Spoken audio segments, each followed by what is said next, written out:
Buongiorno care amiche, buongiorno cari amici. Oggi vi leggo ancora un paio di racconti tratti dal libro Favole al telefono di Gianni Rodari. Abbiamo già letto forse uno o due racconti da questo libro. Vi ricordate? Sono le favole che racconta un papà che fa il rappresentante, quindi è spesso lontano da casa, in giro per l'Italia e tutte le sere chiama la sua bambina e le racconta una favola, per questo sono favole al telefono. E la favola di oggi si intitola L'uomo che rubava il Colosseo. Sono tutte cose un po' fantastiche, un po' strane. Una volta un uomo si mise in testa di rubare il Colosseo di Roma. Voleva averlo tutto per sé, perché non gli piaceva doverlo dividere con gli altri. Prese una borsa, andò al Colosseo, aspettò che il custode guardasse da un'altra parte, riempì affannosamente la borsa di vecchie pietre e se le portò a casa. Il giorno dopo fece lo stesso e tutte le mattine, tranne la domenica, faceva almeno un paio di viaggi o anche tre, stando sempre bene attento che le guardie non lo scoprissero. La domenica riposava e contava le pietre rubate che si andavano ammucchiando in cantina. Quando la cantina fu piena, cominciò a riempire il solaio e quando il solaio fu pieno, nascondeva le pietre sotto i divani, dentro gli armadi e nella cesta della biancheria sporca. Ogni volta che tornava al Colosseo, lo osservava ben bene da tutte le parti e concludeva fra sé. Pare lo stesso, ma una certa differenza si nota. In quel punto là è già un po' più piccolo. E asciugandosi il sudore, grattava un pezzo di mattone da una gradinata, staccava una pietruzza dagli archi e riempiva la borsa. Passavano e ripassavano accanto a lui turisti in estasi, con la bocca aperta per la meraviglia. E lui ridacchiava di gusto, anche se di nascosto. Ah, come spalancherete gli occhi il giorno che non vedrete più il Colosseo. Se andava dal tabaccaio, le cartoline a colori con la veduta del grandioso anfiteatro gli mettevano allegria. Doveva fingere di soffiarsi il naso nel fazzoletto per non farsi vedere a ridere. Le cartoline illustrate. Tra poco, se vorrete vedere il Colosseo, dovrete proprio accontentarvi delle cartoline. Passarono i mesi e gli anni.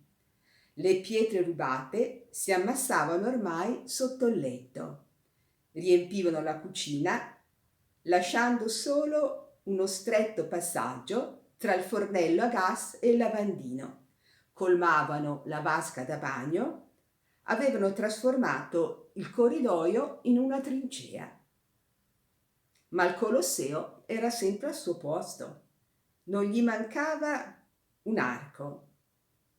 Non sarebbe stato più intero di così se una zanzara avesse lavorato a demolirlo con le sue zampette. Il povero ladro, invecchiando, fu preso dalla disperazione. Pensava: che io abbia forse sbagliato i miei calcoli? Forse avrei fatto meglio a rubare la cupola di San Pietro? Su, coraggio, quando si prende una decisione bisogna sapere andare fino in fondo. Ogni viaggio ormai gli costava sempre più fatica e dolore. La borsa gli rompeva le braccia e gli faceva sanguinare le mani. Quando sentì che stava per morire, si trascinò un'ultima volta fino al Colosseo e si arrampicò penosamente di gradinata in gradinata fin sul più alto terrazzo. Il sole al tramonto colorava d'oro, di porpora e di viola le antiche rovine, ma il povero vecchio non poteva veder nulla perché le lacrime e la stanchezza gli velavano gli occhi.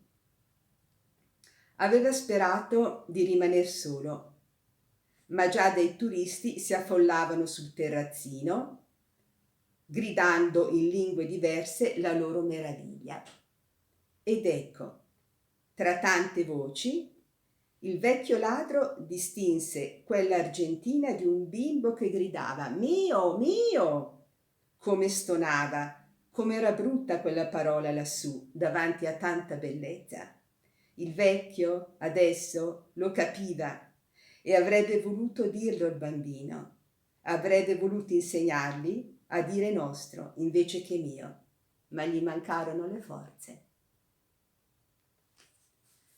Bene, adesso vi leggo un'altra favola divertente e si intitola Ascensore per le stelle. A 13 anni Romoletto venne assunto come aiuto garzone al Bar Italia.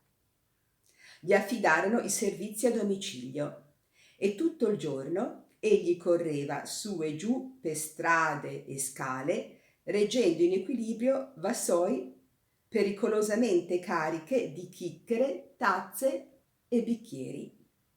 Più che altro gli davano fastidio le scale.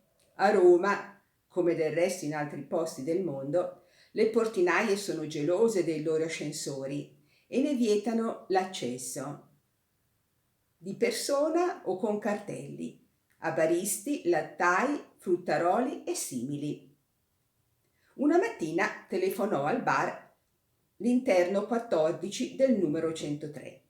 Voleva 4 birre e un tè ghiacciato, ma subito o li butto dalla finestra, aggiunse una voce burbera, ed era quella del vecchio marchese Venanzio, terrore dei fornitori. L'ascensore del numero 103 era di quelli proibitissimi, ma Romoletto sapeva come ingannare la sorveglianza della portinaia che sonnecchiava nella guardiola. Sgattaiolò non visto nella cabina, infilò le 5 lire nell'apparecchio a scatto, schiacciò il bottone del 5° piano e l'ascensore partì cigolando. Ecco il 1° piano, il 2°, il 3°. Dopo il 4° piano, invece di rallentare, l'ascensore accelerò la corsa senza fermarsi e prima che Romoletto avesse il tempo di meravigliarsi, tutta Roma giaceva ai suoi piedi e l'ascensore saliva alla velocità di un razzo verso un cielo tanto azzurro da sembrare nero. «Ti saluto, marchese Venanzio», mormorò Romoletto con un brivido.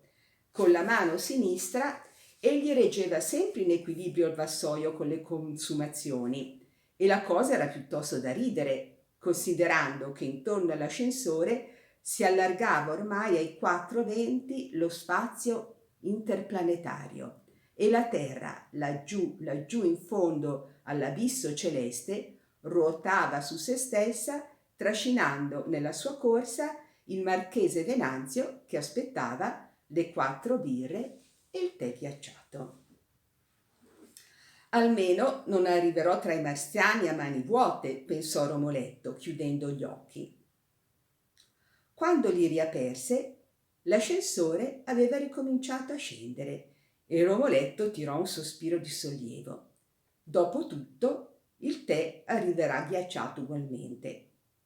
Purtroppo, l'ascensore toccò terra nel cuore di una selvaggia foresta tropicale e Romoletto, guardando attraverso i vetri, si vide circondato da strane scimmie barbute che se lo indicavano eccitate, chiacchierando con straordinaria rapidità in una lingua incomprensibile. «Forse siamo cascati in Africa», rifletté Romoletto. Ma ecco che il cerchio delle scimmie si apriva per lasciar passare un personaggio inatteso. Uno scimmione in divisa blu, montato su un enorme triciclo. Una guardia, forza Romoletto, e senza contare né uno né due, il giovane aiuto garzone del Bar Italia schiacciò un bottone dell'ascensore, il primo che gli capitò sotto le dita. L'ascensore ripartì a velocità supersonica e solo quando fu a una certa distanza Romoletto, guardando in basso, si rese conto che il pianeta dal quale stava fuggendo non poteva essere la Terra. I suoi continenti e i suoi mari avevano un disegno tutto diverso e mentre dallo spazio la Terra gli era parsa d'un bell'azzurro tenero, i colori di questo globo variavano dal verde al viola. Sarà stato Venere, decise Romoletto, ma al marchese Venanzio cosa dirò? Toccò con le nocche delle dita i bicchieri sul vassoio. Erano gelati come quando era uscito dal bar. Tutto sommato non dovevano essere trascorsi che pochi minuti. L'ascensore, dopo aver attraversato a velocità incredibile un enorme spazio deserto, riprese a scendere.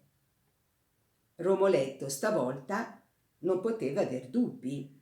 Accipicchia, esclamò, stiamo atterrando sulla Luna. Che ci faccio io qui? I famosi crateri lunari si avvicinavano rapidamente. Romoletto corse con le dita della mano libera dal vassoio alla bottoniera dell'ascensore, ma halt, si ordinò, prima di schiacciare un bottone qualsiasi. Riflettiamo un momentino. Esaminò la fila dei bottoni. L'ultimo in basso recava in rosso la lettera T, che vuol dire terra. Proviamo, sospirò Romoletto. Schiacciò il bottone del pian terreno e l'ascensore invertì immediatamente la rotta. Pochi minuti dopo riattraversava il cielo di Roma, il tetto del numero 103, la tromba delle scale e atterrava accanto alla nota portineria, dove la portinaia, ignara di quel dramma interplanetario, continuava a sonnecchiare. Romoletto si precipitò fuori, senza nemmeno voltarsi a richiudere la porta. Stavolta le scale le fece a piedi, bussò all'interno 14 e ascoltò a testa bassa, senza fiatare, le proteste del marchese Venanzio. Beh, ma dove sei stato tutto questo tempo? Ma lo sai che da quando vi ho ordinato queste maledette birre e questo stramaledetto tè ghiacciato sono passati ben 14 minuti? Al posto tuo Gagarin sarebbe già arrivato sulla Luna. Anche più in là, pensò Romoletto, ma non aprì bocca e per fortuna le bevande erano ancora ghiacciate a puntino. E ne deve fare di corse in un giorno l'aiuto garzone del Bar Italia addietro ai servizi a domicilio. Bene amici, spero che queste due favolette vi siano piaciute. Vi auguro di passare una buona giornata e arrivederci a presto. Un caro saluto a tutti.